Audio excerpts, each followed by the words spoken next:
speakers on time, so we have 20 minutes for discussion.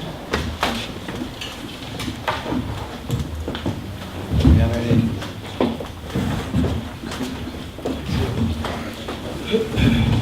Just speak.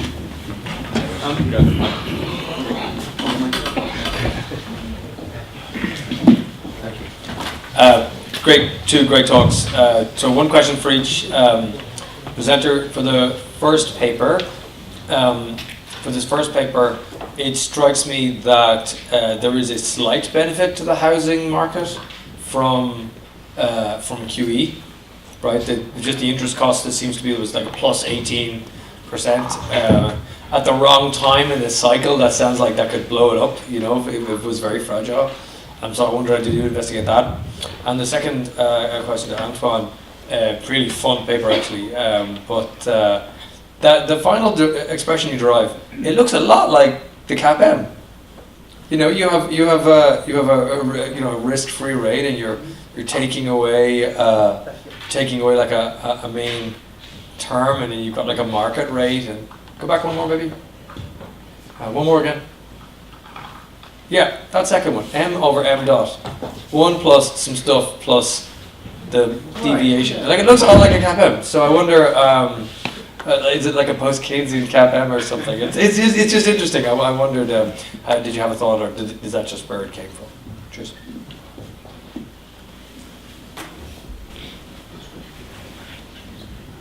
You have questions for them.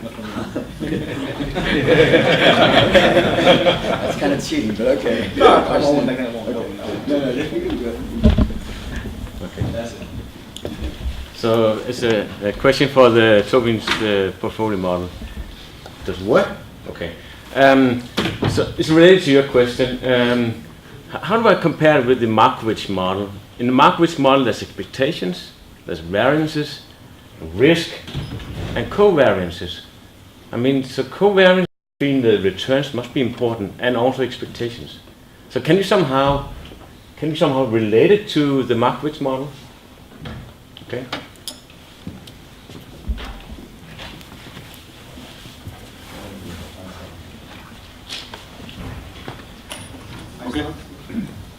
Okay, I'll try to answer your question, Steve.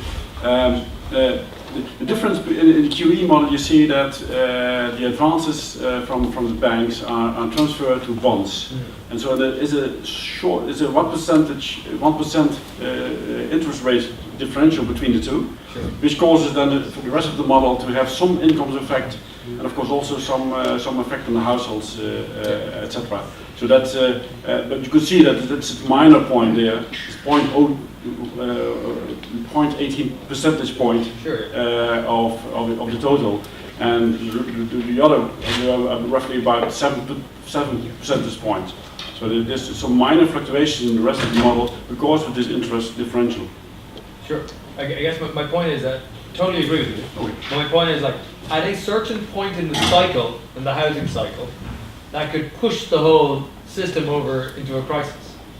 You know, so depending, if you were in regular times like now, it wouldn't matter. Not at all, no problem.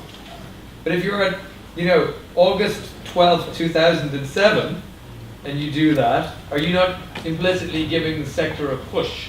Yeah. You know what I mean? And is that income effect to be fragilizing, I suppose, at certain points in the system? That might be. We didn't investigate these small deviations and whether they could move to a sort of a tipping point where you see that could cause some sort of a further decline in your economy. And that's not what I've seen happening in the various simulations. So I don't think it's not a big deal. Not a big deal in simulations we've seen. But of course you could try to whether you could push it so far that it happens. But I didn't have a look at it. Right. Do I speak here? No. This one. Yeah. All right. So first of all, I have to say I'm extremely ashamed because I teach financial economics, and I never thought of looking at either the CAPM or the Markowitz model to check it. So either it says that I'm clearly a zombie when I'm teaching and I don't care about what I teach, which might be the case, and I'm very sorry to my students then, or that I'm just too tired to actually think about it. So no, thanks. I'll look at that. In either cases, I haven't. Maybe Eric is jumping around, so maybe he knows more. So I did look at them. There's a couple of differences, I think, in what we put together here. One of them is that hidden in that factor R is the target risk, which captures animal spirits in a post-Keynesian sense that doesn't appear in their model. The other one is that there's no assumption of efficiency here, none at all. And so I kind of feel like if they had stopped without insisting on efficiency, they might have ended up with something, very... Between having government bonds and having then bank bonds instead, because it's a shift between the two. So the extension we want to have in the end, but that's in the next versions, etc., is more to go to a sort of a portfolio distribution also there. That is not yet implemented. It is implemented in a very rudimentary fashion, I would say. So as far as buying bank bonds, well, the way I observe the literature, the way I read what's happening is that it's government bonds which are being bought by the central banks. So in particular, but the far majority. And the point is that you somehow observe from the literature at least that it goes abroad. And this is the point, and this is what we make our model.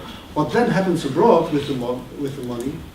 Well, my intuition is that it simply dissipates somehow over the financial sector and does nothing within the real sphere. But we do not have that in our model because it simply goes away. And this is the point we want to make, that in small open economies, you should not be surprised that nothing happens with QE, essentially. Yeah.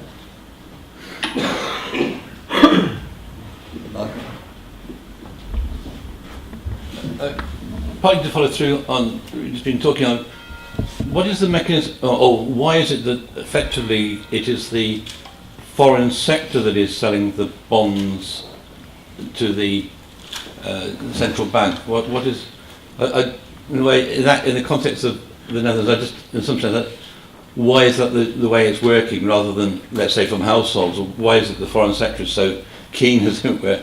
But the other one I wanted to ask is about the way in which the QE, the tax reduction and with helicopter money, how does that come about? Is it that, in effect, the government continues to spend using money from the central bank, but less comes back in?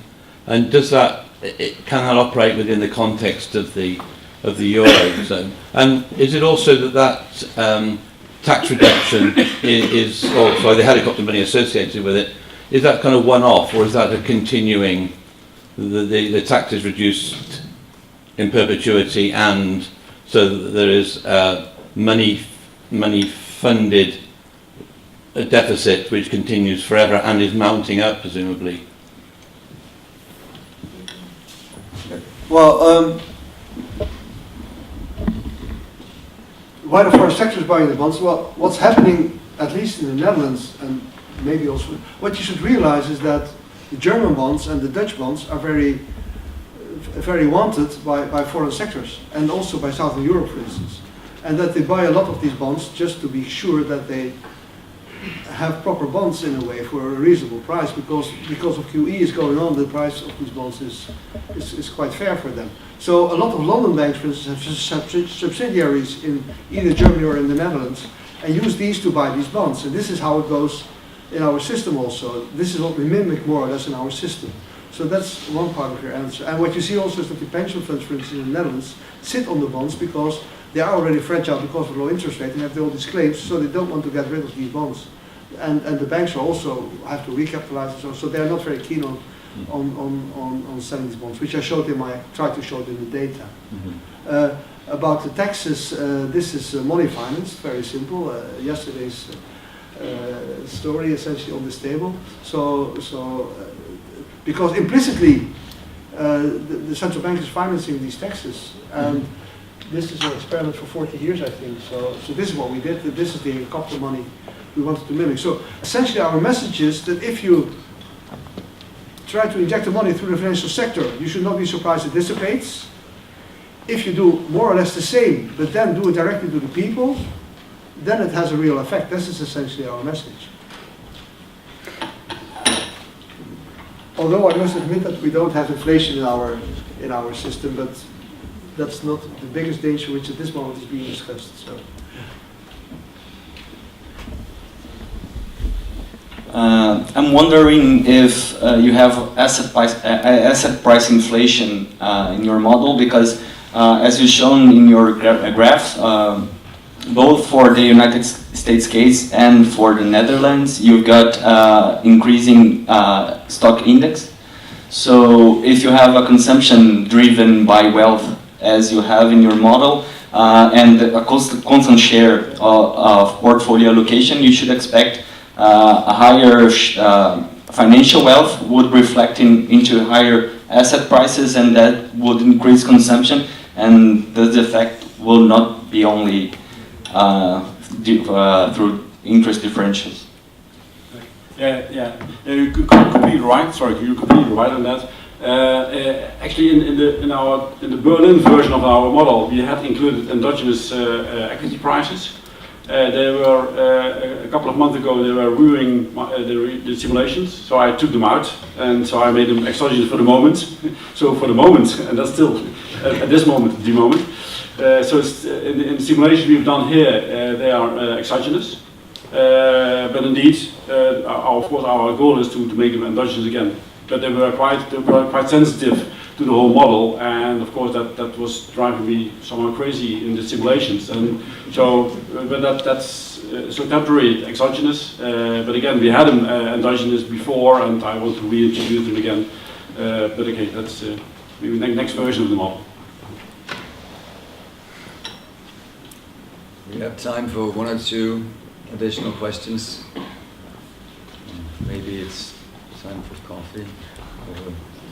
I don't see any coffee.